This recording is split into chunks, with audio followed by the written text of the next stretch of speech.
Good morning my dear students. चलिए आज जो हम रिएजेंट स्टडी करने वाले हैं वो है सल्फर इलिड के बारे में। Okay, this one is sulphur ylide. अब इलिड क्या चीज होते हैं? तो इलिड ऐसे कंपाउंड्स होते हैं, ऐसी स्पीसीज जिसमें कार्बन हेटेरोएटम बॉन्ड रहता है। ओके, बट कार्बन बियर करता है नेगेटिव चार्ज, हेटेरोएटम बियर करता है पॉजिटिव चार्ज। तो इस टाइप के स्पीसीज को हम कहते हैं इलिड। लाइक हमने विटिक रिएक्शन के अंदर फास्फोरस इलिड के बारे में देखा था, इसी टाइप से सल्फर के इलिड रहते हैं। इलिड टू टाइप्स के रहेंगे, या तो वो स्टेबलाइज्ड इलिड रहेगा या अनस्टेबलाइज्ड इलिड। स्टेबलाइज्ड इलिड के लिए जिस कार्बन के ऊपर नेगेटिव चार्ज आ रहा है वो नेगेटिव चार्ज उसके नेबर में किसी कार्बोनिल ग्रुप या इलेक्ट्रॉन विड्रॉइंग ग्रुप या एक ऐसे ग्रुप से स्टेबलाइज्ड हो जाना चाहिए नेगेटिव चार्ज, तो उसे कहेंगे स्टेबलाइज। अगर नेगेटिव चार्ज बेयरिंग कार्बन के नेबर के अंदर कोई ऐसा ग्रुप प्रेजेंट नहीं है जो इस नेगेटिव चार्ज को स्टेबलाइज कर पाए, तो इस टाइप के इलिड को हम कहेंगे अनस्टेबलाइज इलिड। तो सल्फर के जिस इलिड के बारे में आज हम स्टडी कर रहे हैं वो है अनस्टेबलाइज इलिड के बारे में। तो चलिए देखते हैं। देखिए सर, आज हमारे पास है दिस वन इज अनस्टेबलाइज इलिड। ये आपका हेटेरोएटम है, दिस वन सल्फर और ये कार्बन, इसके बीच में सिंगल बॉन्ड है एंड कार्बन बियर कर रहा है नेगेटिव चार्ज, सल्फर बियर कर रहा है पॉजिटिव चार्ज। अगर ये इलिड ना होकर नॉर्मल स्पीसीज होता तो हम इसे कैसे लिखते हैं? This one sulphur double bonded to CH2 and this sulphur की दो वैलेंसी अलग, तो ये रहेगा नॉर्मल स्पीसीज। बट अगर मैं इसे इलिड फॉर्म में लिखूं तो मुझे कैसे लिखना पड़ेगा? Sulphur bonded to carbon CH2 this plus this negative. Okay, तो ये हो गया मेरा इलिड। अब इलिड की रिएक्शन किससे करवाए? लाइक हम करवाते हैं एसीटोन से। तो वही चीज होती है, दो चीज आपको रिकॉग्नाइज करनी, एक इलेक्ट्रोफाइल एक न्यूक्लियोफाइल। तो इलेक्ट्रोफाइल यहाँ पे कौन है? जो आपका कार्बोनिल है उसका कार्बन सेंटर, लाइक इलेक्ट्रोफाइल आपका रहेगा दिस वन E, और जो न्यूक्लियोफाइल है कार्बन बियरिंग नेगेटिव चार्ज जो कि इलिड के अंदर प्रेजेंट है, ये आपका एक्ट करेगा एज ए न्यूक्लियोफाइल। अब क्या होगा? न्यूक्लियोफाइल अटैक करेगा इलेक्ट्रोफाइल के ऊपर, ओके, और आपके पास प्रोडक्ट आएगा। तो अब ये मैकेनिज्म कैसे होती है वो भी हमने आपको ड्रॉ करके बताया। देखिए, दिस वन इज न्यूक्लियोफाइल और ये आपका electrophile. Alpha beta unsaturated system है अपने पास, और जो आपका न्यूक्लियोफाइल है वो हार्ड न्यूक्लियोफाइल है, क्योंकि कार्बन के ऊपर नेगेटिव चार्ज बियर कर रहा है इसलिए वो हार्ड न्यूक्लियोफाइल है। तो ये कहां पे अटैक करेगा? 1,2 एडिशन देगा कीटोनिक कंपाउंड के साथ। तो देखिए यहां पे आपको मैंने बताया दिस गोज टू, यहां पे आपका कार्बोनिल बॉन्ड ओपन, तो ये अब ऑक्सीजन के ऊपर नेगेटिव चार्ज आया, ओके, एंड ये नेगेटिव चार्ज वापस से क्या करेगा? रिवर्स अटैक करेगा। कहां पे रिवर्स करेगा? कार्बन के ऊपर। तो ये ऑक्सीजन से negative charge reverse attack to carbon, इससे क्या हुआ? कार्बन सल्फर बॉन्ड हो गया क्लीव। तो आपको क्या देखने को मिला? एक 3 मेंबर रिंग बन गई आपके पास, 1 2 3। तो ये हो गई आपके पास 1 2 3, क्या हो गई? ये इपॉक्साइड। और जो आपका बाहर निकला वो क्या था? Dimethyl sulphide. डाईमिथाइल सल्फाइड आपका बाहर निकल गया एंड हमारे पास इस रिएक्शन से हमें क्या मिला? इपॉक्साइड। तो हमारे पास दो टाइप के नए बॉन्ड मिल गए जब हमने कार्बोनिल कंपाउंड की रिएक्शन अनस्टेबलाइज इलिड से करवाई। तो हमें क्या मिलता है? एक 3 मेंबर रिंग, इसे हम कहते हैं इपॉक्साइड। इसमें carbon carbon and carbon oxygen bond present होता है या फॉर्म होता है, ठीक है।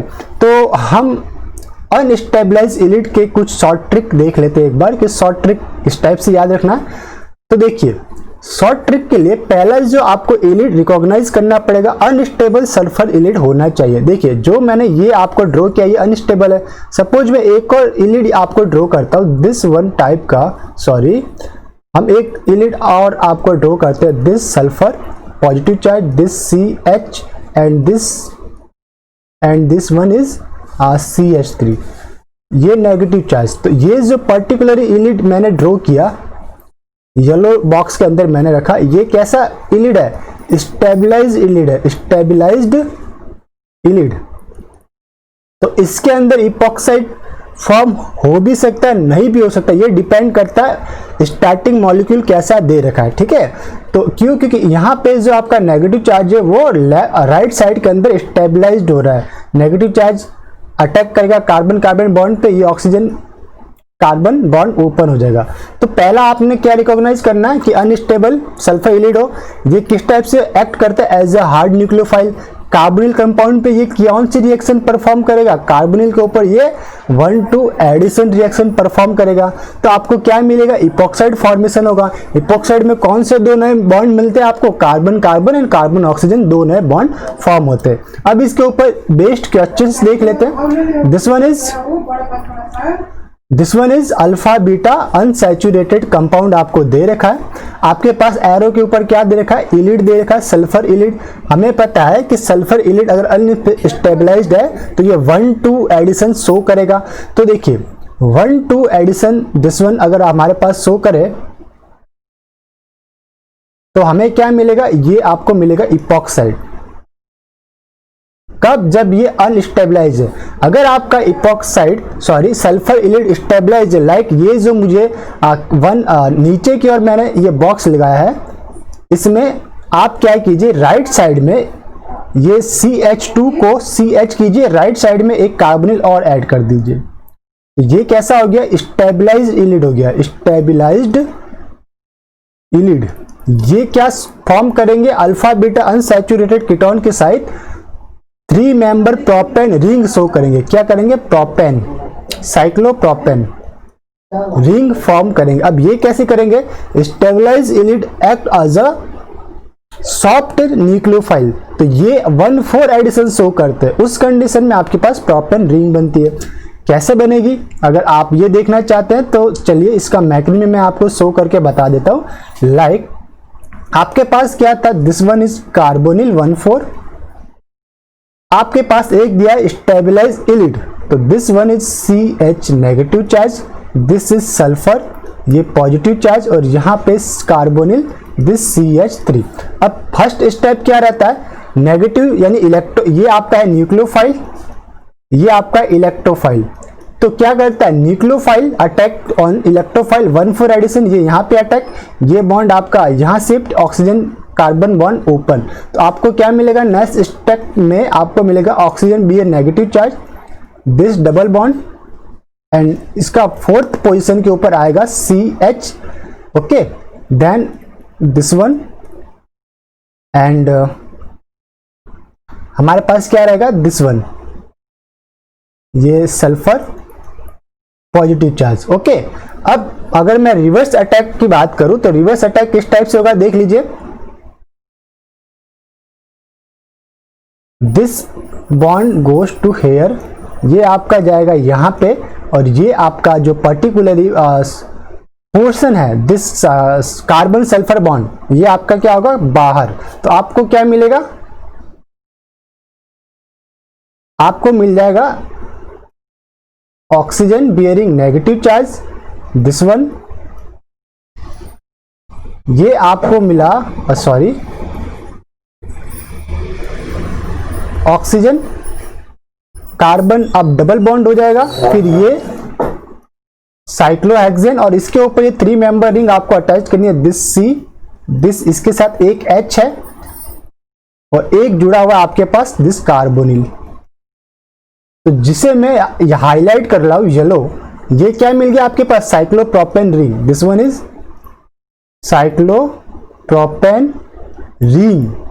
कब? जब आपके पास जो स्टेबलाइज इलिड है तो आपको क्या मिलेगा? साइक्लोप्रोपेन रिंग आपको 1,4 एडिशन के थ्रू देखने को मिलेगा। ओके, तो ये मैकेनिज्म था मेरे पास, मैं लिख लेता हूं, दिस इज अ मैकेनिज्म। चलिए वापस से क्वेश्चन पे आते हैं। तो यहाँ पे मुझे क्या देखने को मिलेगा? स्टेबलाइज्ड इलिड है तो यहाँ पे साइक्लोप्रोपेन रिंग देखने को मिलेगा, यहाँ पे COCH3 भी आपको आएगा। ओके, नेक्स्ट इसके ऊपर जो बेस्ड क्वेश्चन हमसे पूछे जाते हैं एक बार देख लेते हैं। देखिए ये आपके पास क्वेश्चन है, दिस वन इज क्वेश्चन, आपके पास साइक्लोहेक्सिनोन सिस्टम दे रखा है। लाइक साइक्लोहेक्सिनोन कैसा होगा? दिस टाइप से होगा आपके पास ऑक्सीजन। इसको पहले आपको क्या करना है? चेयर फॉर्म के अंदर लिखना है। अब केस फर्स्ट में आपको दे रखा है sulphur ylide stabilised, sorry unstabilise sulphur ylide दे रखा है, this one is first unstabilise और सेकंड के अंदर स्टेबलाइज। अब जो सेकंड केस में जो रिएजेंट है उसमें जो नेगेटिव चार्ज है वो सल्फर डबल बॉन्डेड ऑक्सीजन के ऊपर स्टेबलाइज हो रहा है। अब देखिए अगर आपके पास अल्फा बीटा अनसैचुरेटेड कंपाउंड नहीं है और उस केस में आपके पास स्टेबलाइज या अनस्टेबलाइज कोई भी इलिट दे रखा है तो सेम आपको प्रोडक्ट मिलेगा, वो रहेगा इपॉक्साइड। साइक्लोप्रोपेन रिंग कब मिलेगा? जब आपके पास one alpha beta unsaturated ketone present हो, उस कंडीशन में आपके पास दो प्रायोरिटी रहती है, यानी कि वहां पे रेडियो सेलेक्टिविटी दो रहती है। बट सिंगल कीटोनिक ग्रुप है तो आपके पास सिर्फ एक ही रेडियो सेलेक्टिविटी रहेगी, एक ही फंक्शनल ग्रुप के ऊपर इसे अटैक कराना पड़ेगा। तो दोनों ही केस में आपको सेम इपॉक्साइड देखने को मिलेंगे। तो अब इपॉक्साइड की पोजिशन यहाँ पे वेराई करेगी। देखिए अगर आपके पास आपके पास अनस्टेबलाइज सल्फर इलिड है तो ये कहां से अटैक करेगा? ये अटैक करता है, यानी कि छोटा ग्रुप है, अटैक करेगा एक्सियल अटैक करेगा। एक्सियल अटैक करेगा तो आपको जो एक्सियल से कार्बन अटैक करेगा तो जो ऑक्सीजन है वो कहां पे जाएगा? इक्वेटोरियल पोजीशन के ऊपर जाएगा। ओके, तो आपके पास इस टाइप का इपॉक्साइड बनेगा जिसमें कार्बन तो रहेगा अप, लेकिन जो ऑक्सीजन है वो इक्वेटोरियल पोजीशन बियर करता हुआ नजर आएगा। तो ये आपका कहलाएगा एक्सियल अटैक के थ्रू प्रोडक्ट आपको मिला है। बट अगर मैं स्टेबलाइज सल्फर इलिड की बात करते हैं तो इसमें क्या होता है, ये स्टेबलाइज सल्फर इलिड थोड़ा बड़ा रहता है। ये इक्वेटोरियल पोजीशन से कीटोन के ऊपर, यानी चेयर फॉर्म के अंदर कीटोन के ऊपर अटैक करेगा, दिस वन। इससे क्या होगा? कार्बन इक्वेटोरियल पोजीशन पे प्लेस होगा, ऑक्सीजन एक्सेल के ऊपर जाएगा। तो यहां पे देखिए दिस वन पर्टिकुलरली कार्बन जो है 3 मेंबर रिंग का वो इक्वेटोरियल पे रह रहा है, ऑक्सीजन एक्सेल के ऊपर जा रहा है। अगर मैं चाहूं तो वापस से आपको ड्रॉ करके समझा देता हूं दिस पर्टिकुलरली। ओके, ये आपका रहा दिस, ये आपका ऑक्सीजन दिस, और दूसरा जो केस था वो समथिंग इस टाइप से था, ये एक्सियल, ये इक्वेटोरियल पे कौन आ रहा है? आपका कार्बन, एक्सियल पे ऑक्सीजन, दिस। ठीक, तो ये दो टाइप के आपको इपॉक्साइड देखने को मिलेंगे। अब नेक्स्ट हमारे पास जो क्वेश्चन रहेगा, नेक्स्ट क्वेश्चन नहीं, हमारे पास नेक्स्ट टॉपिक रहेगा डाल्टन इपॉक्सीडेशन रिएक्शन। इस पर्टिकुलर टॉपिक को हम नेक्स्ट लेक्चर के अंदर कवर्ड करेंगे। इस पर्टिकुलर लेक्चर को हम यहीं पे स्टॉप करते हैं। ये था ओवरऑल सल्फर इलिट के बारे में। अगर आपके पास sulphur ylide with carbonyl compound दे रखा है तो कौन सा प्रोडक्ट फॉर्म होगा, या तो इपॉक्साइड बनेगा या साइक्लोप्रोपेन रिंग बनेगी, depending on the starting material. तो चलिए इस लेक्चर को यहीं पे स्टॉप करते हैं, मिलते हैं नेक्स्ट लेक्चर के अंदर। तब तक के लिए हैव अ नाइस डे, खुश रहिए, मुस्कुराते रहिए। Once again have a nice day.